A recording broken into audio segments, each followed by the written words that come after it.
If you're like me and you've been waiting for the Pac-12 to add an 8th or maybe 9th school, you won't have to wait much longer. You are Locked On College Football with Spencer McLaughlin, your daily podcast on all things college football. Part of the Locked On Podcast Network, your team every day.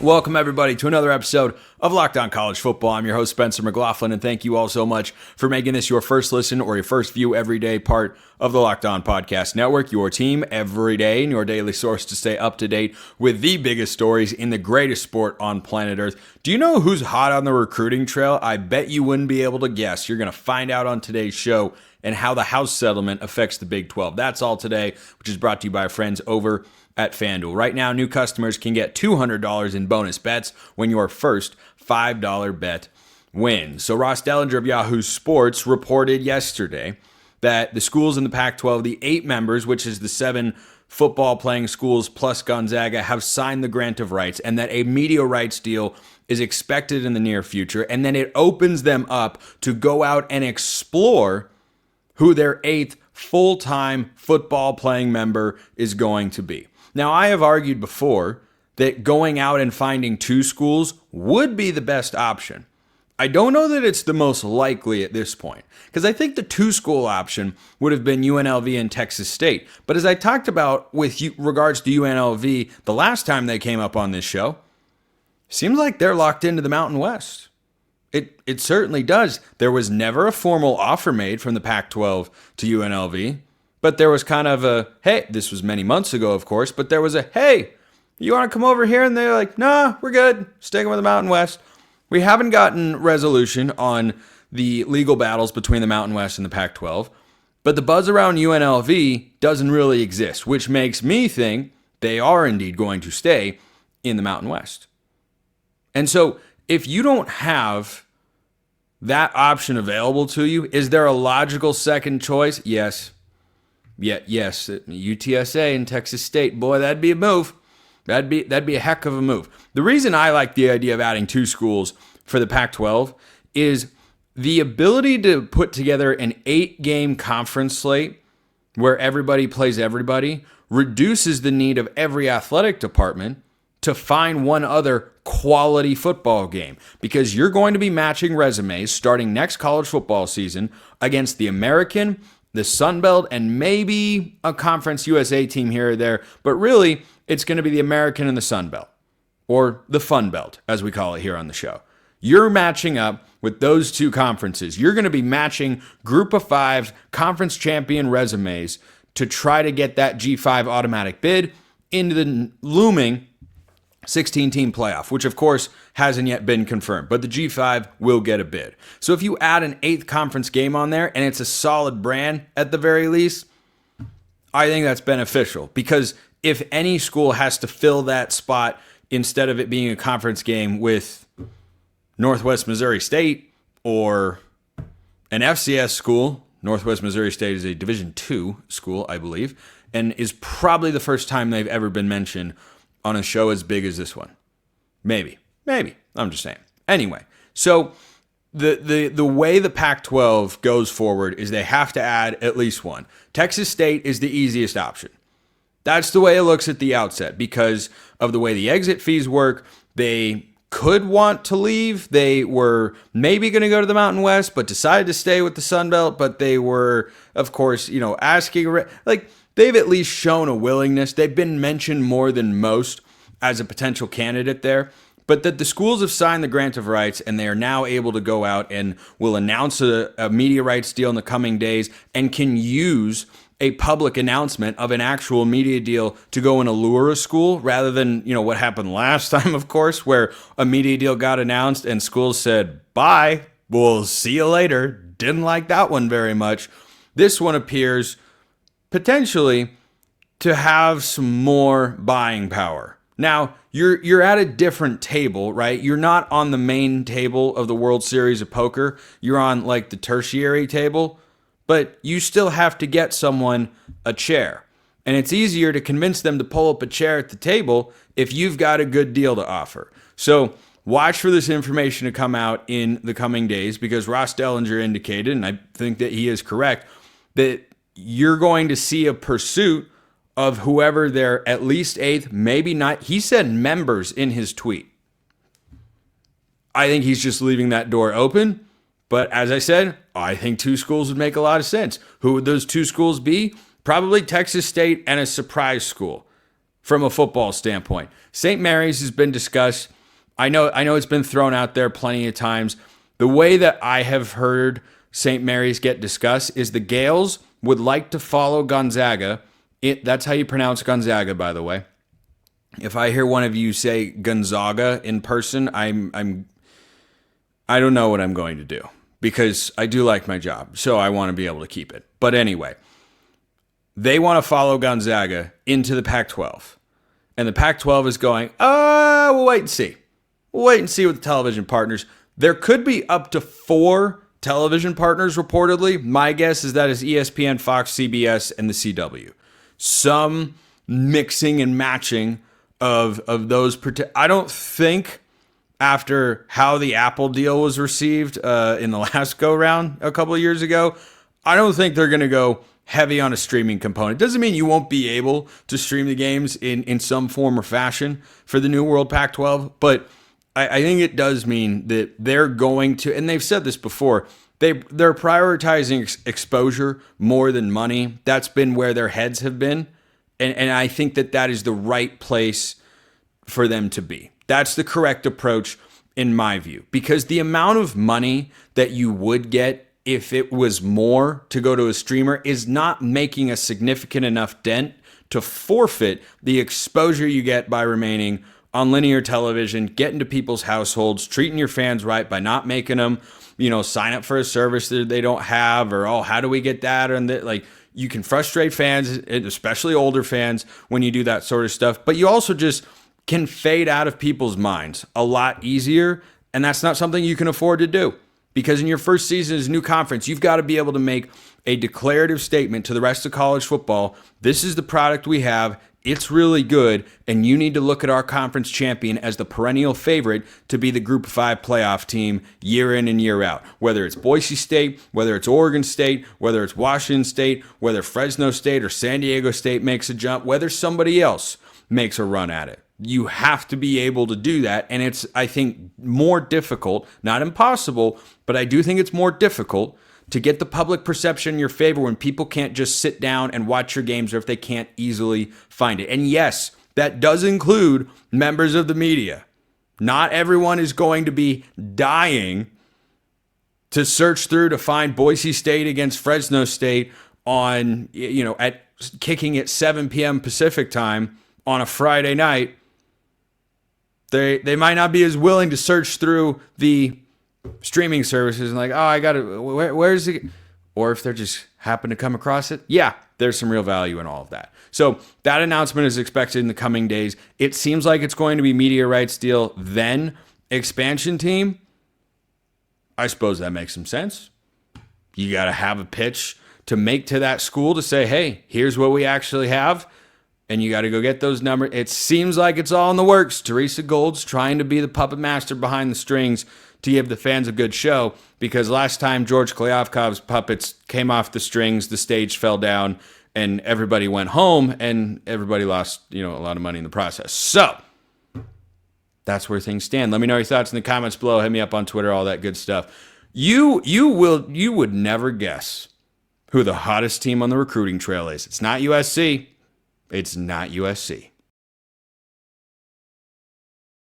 First, this episode brought to you by FanDuel. The NBA playoffs are in full swing, and every night delivers highlight-worthy performances, major momentum shifts, and can't-miss moments.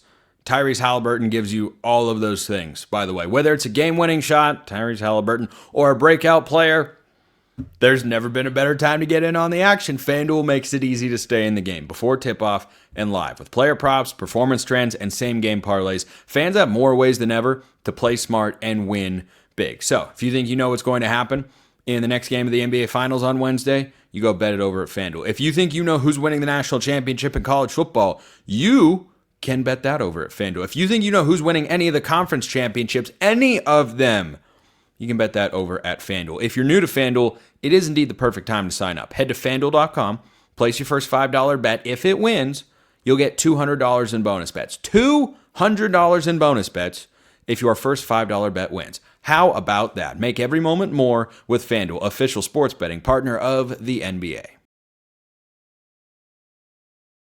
Do you know who the hottest team on the recruiting trail is right now? It's not USC. It's not. You got to go way further east. I mean, like way further east. Some would say as far east as you can go in major college football. I'd have to check a map. The Pitt Panthers. Yeah, Pittsburgh. That's right. Pitt is the hottest team on the trail. Brian Smith, Locked On recruiting analyst and host of the Portal podcast, is here to discuss. So, Brian, since June 6th, we're recording this show on June 9th. It is airing first and foremost on June 10th. Since the 6th of June, Pitt has added 10 players. 10 players. Some schools haven't had an actual commitment in months. Pitt has added 10 since Friday. Can you explain what's going on here? Well, I mean, I think everybody already knew. Pat Narduzzi, with his great personality, just wows everybody, and that's why they're all coming. That's what it is. No, I honestly, I don't, because like I was going through my timeline and looking at the commitments. I'm like, well, let me go to Rivals. They do it by date. You know, I just start going, I'm like, this is double digits. When was the last time I saw something like this? I don't honestly know the answer to that. And here's the thing. Baltimore, in-state, Florida, Texas. When did Pittsburgh become a national recruiting? Georgia. This is a really random list in addition to some really good players. So I'm surprised. A few of the kids are a little underrated, and they still take some guys that they think they can project. But I'm not even talking about that.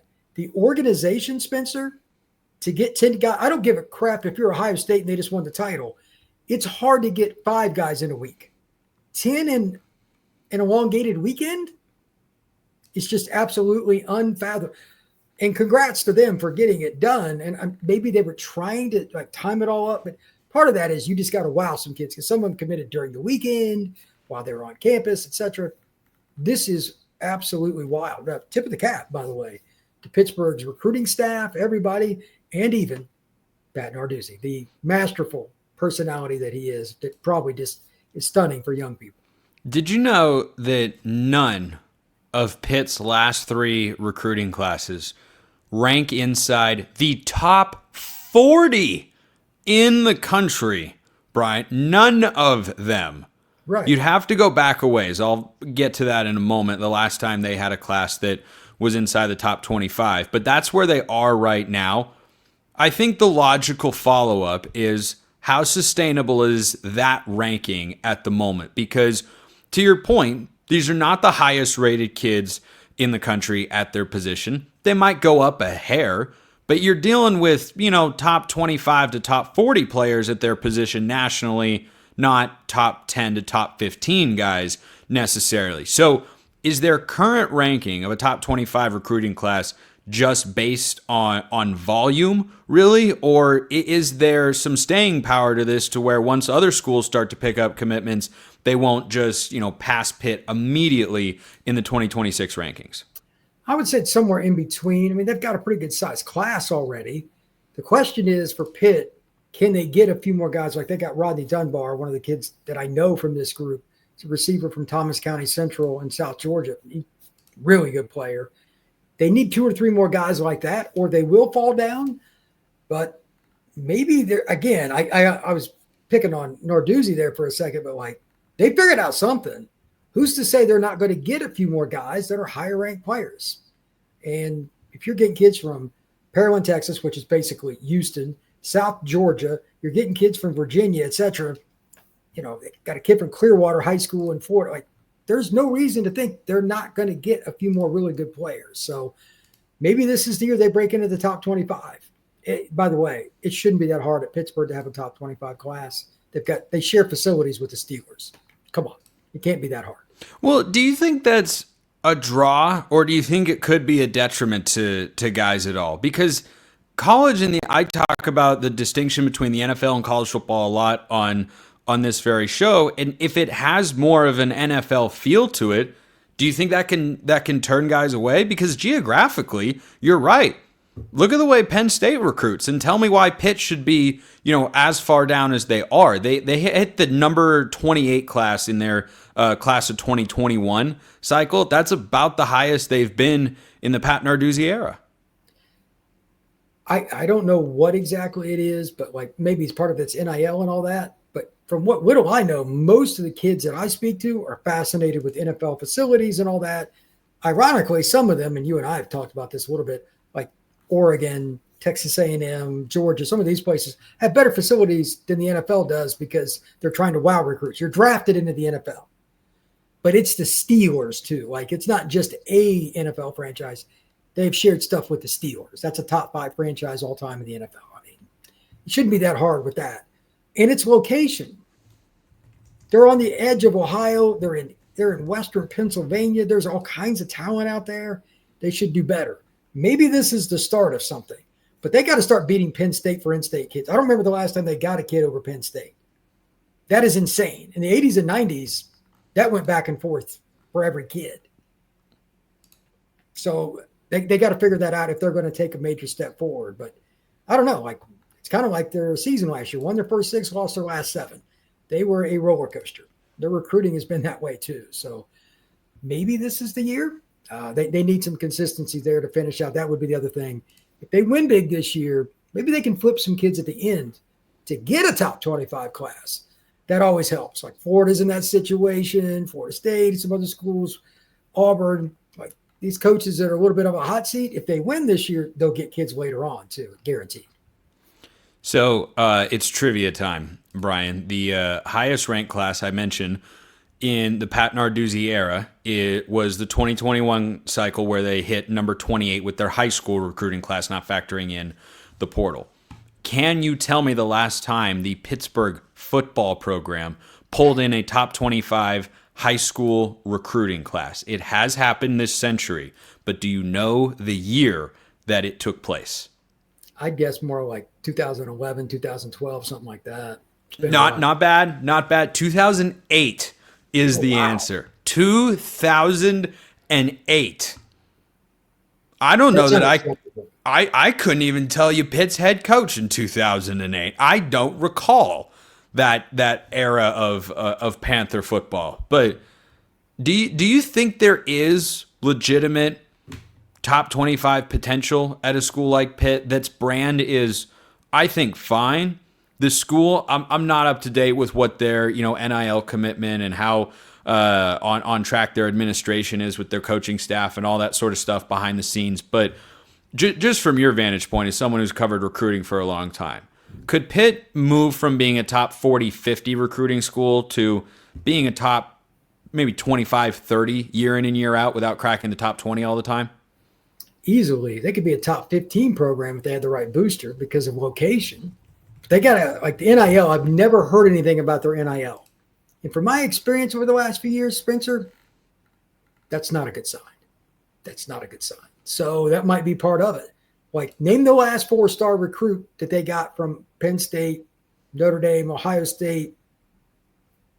Who? That's the thing. Got me. That's what I mean. Like at some point it's money. And part of it, I know last year, one of the reasons they got better is the kids that were just greedy, they got rid of them. So they got more chemistry. But you got to find that in-between fine line, that silver lining. Some of the kids, you're going to have to pay to get up over the top. And they don't have the depth that they used to. I mean, that used to be a top 15 program every year. 70s and 80s, they were dominant. And they just – something changed in the administration, something, because the money is just not there.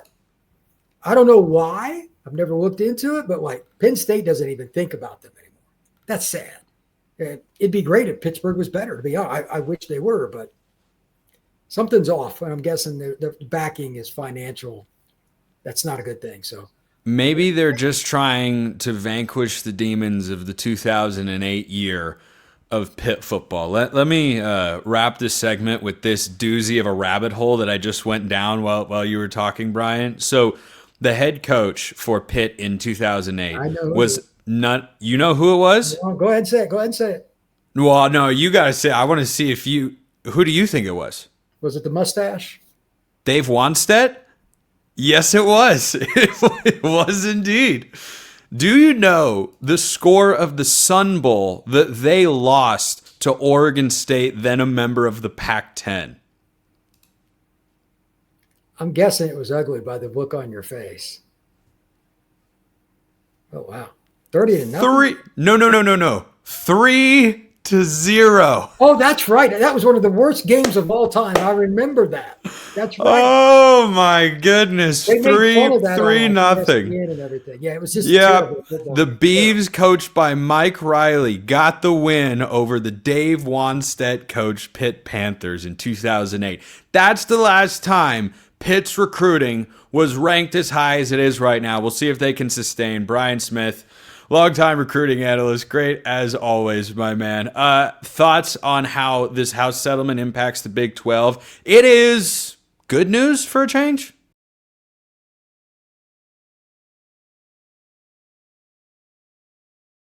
So recently I joined Parker Ainsworth of Locked On Cougs to discuss what this House settlement means for the Big 12 and Houston a bit specifically, and that conversation sounds like this. And when a national college football story breaks, we're going to bring in Spencer McLaughlin, Locked On College Football, to help us break it down and figure out what's going on exactly. Before we get too far, though, Spencer, you know I start this show as a weird food question all the time. Do you even know what a kolache is before I get any farther? A kolache? Okay, well, never mind. So anyway, college football.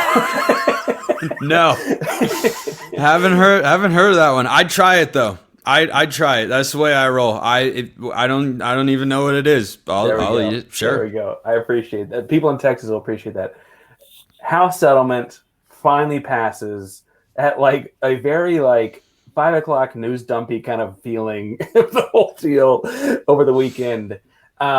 This is a gigantic deal. It changes all of college sports, college football being the big revenue builder and thus the most impacted by this from the macro level. $20.5 million per school. You saw that as someone who covers the sport across the entire national landscape on Friday and said, what? I think it can be great for the sport. I really do. And on the timing of it, you ever see that Key and Peele sketch, Substitute Teacher, where he's saying the names wrong? I feel like the people that decided to put this news out on the day in which they did were like the Aaron guy who was just kind of looking around. Then he just goes, here.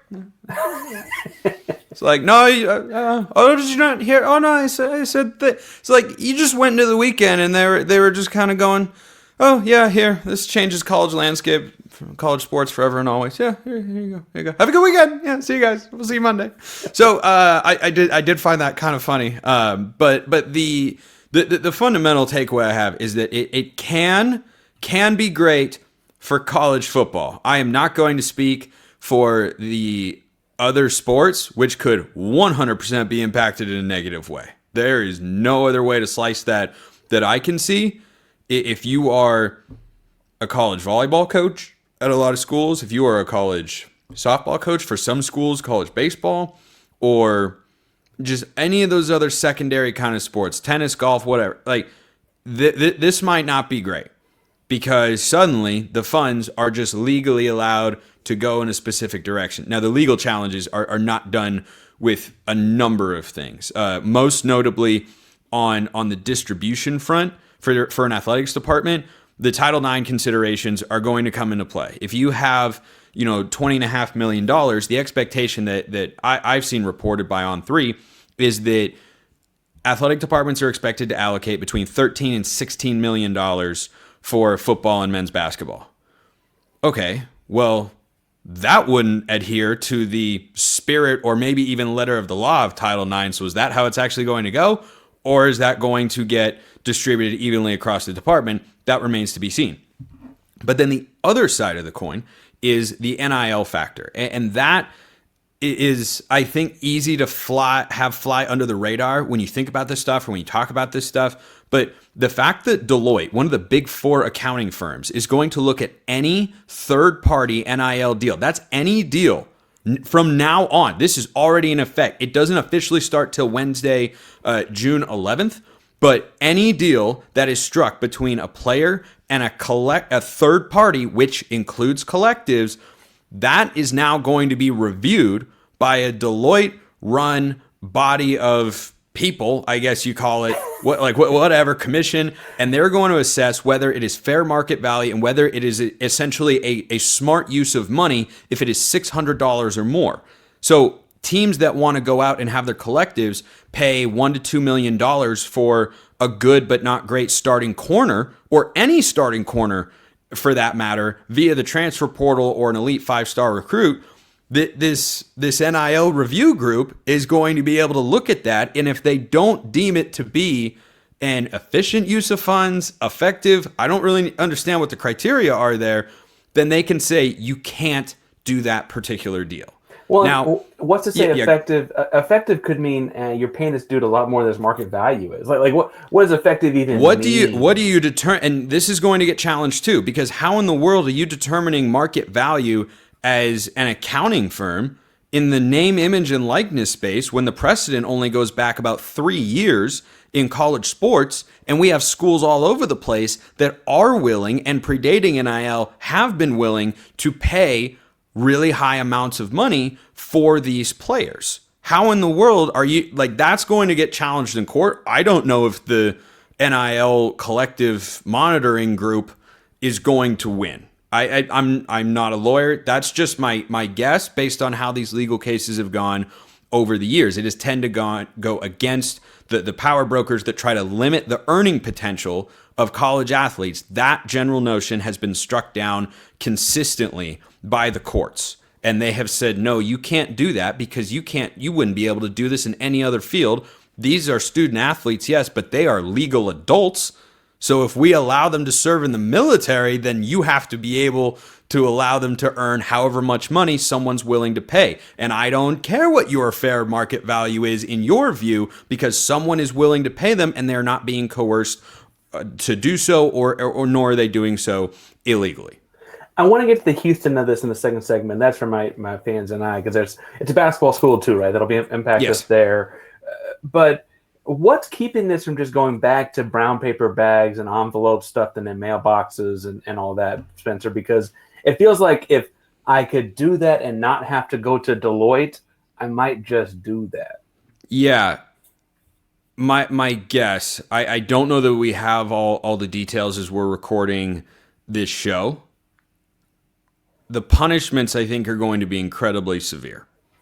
Incredibly severe. That would be my guess. That's the only way to prevent that from happening. I'm sure it will still go on. They'll just be even more careful about it than they were back in the day. But I want to get back to my original point about why this could be great if this system goes in place. If you are not allowed to have your NIL collective just throw an insane amount of money at insert college football player that is in the transfer portal or is coming out of high school, and everyone is operating within restrictions on what they can pay players with their athletic department's budget. Like if you have a salary cap of $20.5 million for your entire department, and you're going to allocate, the schools that care the most about football or men's basketball combined are going to put $16 million, let's say, into those sports and $4 million into the rest, which is not nothing to have for the rest of the athletes on campus, but it's certainly not comparable, obviously, right, or not in the same vein. If you are able to do that, what you are moving towards is what I have long advocated for in Major League Baseball. A salary cap. Because I firmly believe you should reward teams, schools, institutions, whoever, that care enough to raise the money, that have the money and are willing to spend it. I say that as a Mariners fan whose ownership refuses to spend the money needed to go win a World Series. Pay for a freaking first baseman, okay? They are punished year after year for not doing that. That needs to be balanced with the fact that the payroll of the Dodgers and the Rockies is a gap that is comparable to Alabama and South Alabama, and yet they're playing the same sport. and we're going to sit here and pretend that they should go compete for the same championship or that they're capable of doing so? Of course they aren't. Of course they aren't. So this idea of instituting somewhat of a salary cap, I think still does to some degree reward the schools that put maximum investment in, but it doesn't allow them to run away with it the way I think they do now financially. I think that it allows for the possibility, if everything stays in place as they're designing it to be rolled out, I think it allows for the possibility of leveling the financial playing field in college football and, yes, basketball and beyond. But that's an if. That is an if, because to your point, Parker, it used to be illegal to pay players. We all know what happened. So if it's illegal to give a huge NIL deal to Carson Beck to go to Miami, and Deloitte says, no, you can't pay him more than, $500,000, and then Miami just on the side brings, I don't know, a bag of cash with another $1 million in it. It's a lot of cash, but somebody can make it happen. Like, if that's what you have to do, maybe that's what they'll have to do. Appreciate everybody listening. I will see you next time, and until then, hope you have a wonderful rest of your day.